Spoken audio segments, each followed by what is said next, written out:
राहुल, बिहार के अंदर जो है खान सर बहुत ही ज़्यादा फ़ेमस इस हुँ, समय हो रखे हैं, क्योंकि कोचिंग के बहुत ही फ़ेमस टीचर हैं वो हुँ। लोग।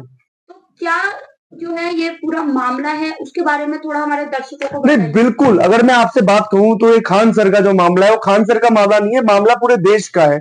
ये सिर्फ़ एक टीचर का मामला नहीं है, बल्कि ये अभ्यर्थियों का भी मामला है, जिनकी जो उम्मीदें हैं, वो टीचर से कहीं न कहीं जुड़ी होती है। और एक बात बताइए मुझे, खान सर ने क्या गलत काम किया? एक बात बताइए मुझे कि जो खान सर हैं, वो सभी के टीचर हैं, पूरे भारत में उनको लोग मानते हैं, अभ्यर्थी उनसे प्यार करता है, इंस्टीट्यूट उनसे प्यार करता है। और खान सर सिर्फ़ आज से नहीं, बल्कि बहुत पहले से ही वो फ़ेमस है और वो अपने पढ़ाने के स्टाइल को लेकर के काफ़ी फ़ेमस है। तो आज देखिए, वो टीचर जो लोगों के हक के और लोगों के अधिकार का लड़ाई लड़ता है, वो टीचर आज आईसीयू में भर्ती है। क्यों? वो टीचर गिरफ्तार हो जाता है। बिहार के पुलिस के ऊपर बहुत बड़ा सवाल खड़ा करता है, बिहार के प्रशासन के ऊपर बहुत बड़ा सवाल उठता है कि क्यों वो टीचर खान सर, जो इतने प्रसिद्ध टीचर है, उसको आपने इस तरीके से उठा करके जेल में डाल दिया। क्या वो कोई बेवड़ा है? मैं आपसे पूछूंगा, आप पत्रकार है, क्या वो कोई बेवड़े है? क्या वो सड़क छाप बेवड़ा है जिसको आपने उठा दिया और उठा करके जेल में डाल दिया? भाई, आप अपने परीक्षा को बीपीएससी को संभाल नहीं पाते। बिहार पब्लिक सर्विस कमीशन, आपने अगर आपने मैंने भी दिया था 2020 में, आप मेरे से पूछे 2020 में गया था परीक्षा देने के लिए। जब परीक्षा दे आया मेरे अच्छे के,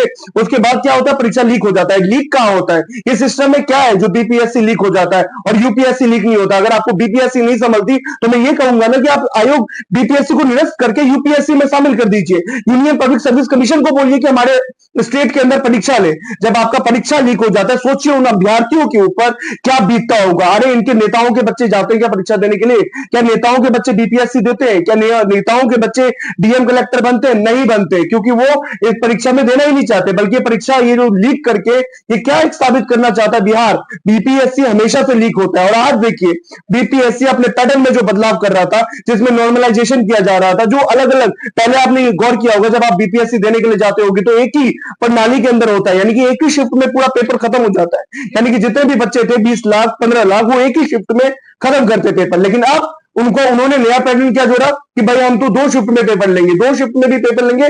तो एनटीए जैसे नेशनल टेस्टिंग एजेंसी नॉर्मलाइजेशन करती है, सारे स्कोरों को नॉर्मलाइजेशन करती है, उसके ऊपर ग्रेस नंबर देती है, वैसे बीपीएससी भी पैटर्न निकाल रहा है। मतलब एनटीए से सीख करके बीपीएससी पैटर्न निकाल रहा है। इससे शायद आहत तो होंगे ही ना भाई। इससे हर एक आदमी का एक अलग अलग सिस्टम होता है, हर एक आदमी का अलग अलग पेपर देता है। अभ्यर्थी अपने अपने पेपर देते हैं, अभ्यर्थी काबिलियत के आधार पर पेपर देते हैं, तो वो भी ऐसा चाहेंगे कि काबिलियत के हिसाब से मार्क्स मिले उनको, ना कि नॉर्मलाइजेशन करके मार्क्स दे दिया जाए एनटीए की तरह, ग्रेस मार्क्स दे देते। तो मैं तो कहूंगा कि बीपीएससी बीपीएससी को संभालिए ना। बीपीएससी क्यों पेपर लीक करता है भाई? पेपर लीक क्यों होता है? नंबर पहले, आप 10 साल का ट्रेंड आप 10 साल का ट्रेंड उठा करके देखिए कि बीपीएससी ने कितने पेपर लीक किए हैं और इसके अंदर कौन कौन शामिल है। बड़े बड़े माफिया शामिल है। बिहार पब्लिक सर्विस कमीशन के पेपर जो लीक होता है ना बिहार के अंदर, वो बड़े बड़े माफिया शामिल है इसके अंदर। ये तो कल को यूपीएससी को भी नहीं छोड़ेंगे। मैं तो कह रहा हूं, अगला number union public service commission का आने वाला है। संघ लोक सेवा आयोग भी नहीं बचेगा इस चीज से। आप देख लीजिएगा कि अगला उसी के ऊपर उंगली उठेगा। अब बात रही खान सर की, भाई खान सर तो लड़ रहे हैं ना बच्चों के अधिकार के लिए। इसमें प्रॉब्लम क्या है? खान सर तो अधिकार के लिए लड़ रहे हैं। जो अधिकार के लिए लड़ रहे हैं उनको जो आप उठा करके जेल में डाल दे, जो अधिकार की बात करें उनको उठा करके जेल में डाल दे, जो अधिकार की बात करें उनके ऊपर बुलडोजर चला दे, ये कहां का न्याय है? मैं तो बिहार प्रशासन से पूछना चाहूंगा कि कहां का न्याय है? ये कहां का न्याय है? किस देश का न्याय है? ये तो तानाशाही है। बिहार राज्य में तानाशाही चल रहा है, गुंडागर्दी चल रहा है। एक तरफ तो सरकार कहती है कि गुंडाराज खत्म कर दिया है, दूसरी तरफ सरकार गुंडाराज चला रही है। ये तो सरासर गुंडाराज है। आपको नहीं लगता कि गुंडाराज है? जिस तरीके से एक टीचर को उठा करके जेल में डाल देते, आज वो टीचर आईसीयू में अपनी जिंदगी और मौत के बीच में लड़ रहा है। उसकी क्या गलती है? वो जो 6 तारीख को प्रदर्शन हो रहा था, उसके अंदर उन्होंने अभ्यर्थियों को साथ दिया, बस ये गलती है कि अभ्यर्थियों को साथ दिया। तो बीपीएससी कहां है? ये मर गए हैं सारे के सारे सिस्टम बिहार के, जो बीपीएससी को लीक कर देते हैं। बीपीएससी हर बार लीक होती है, कोई एक बार नहीं है। बड़े बड़े माफिया इसके अंदर, जो शिक्षा माफिया है, ये घुसे पड़े हैं। इसको दूर करना होगा बिहार सरकार को, इसके ऊपर संज्ञान लेना पड़ेगा और ये लेना ही चाहिए। एक सिस्टम को, एक गुड गवर्नेंस को आप तभी चला सकते हैं जब ये चीजें हो। अच्छा, एक सवाल है कि जिस तरीके से अभी जो है अब उनकी तबीयत भी जो है खराब है और जो प्रदर्शन है वो जारी रहेगा, तो क्या लग रहा है इससे प्रशासन पे कुछ फर्क पड़ेगा? प्रशासन तो अंधी और बहरी और गूंगी है भाई।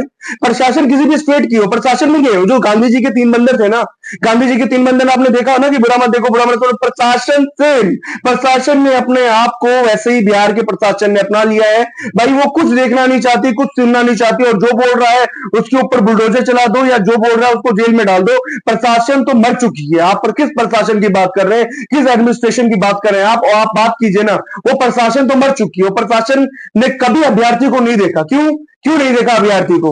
हो सकता है कि क्यों अभ्यर्थी वोट नहीं देते हो, इसीलिए वो प्रशासन, किस प्रशासन की बात कर रहे हैं आप? मुझे तो समझ में नहीं आता कि किस प्रशासन के बारे में पूछ। अब आप क्या संदेश देना चाहेंगे उन खान अध्यापक के लिए, टीचर के लिए, जो उन स्टूडेंट के लिए लड़ाई लड़ रहे हैं और आज आईसीयू में?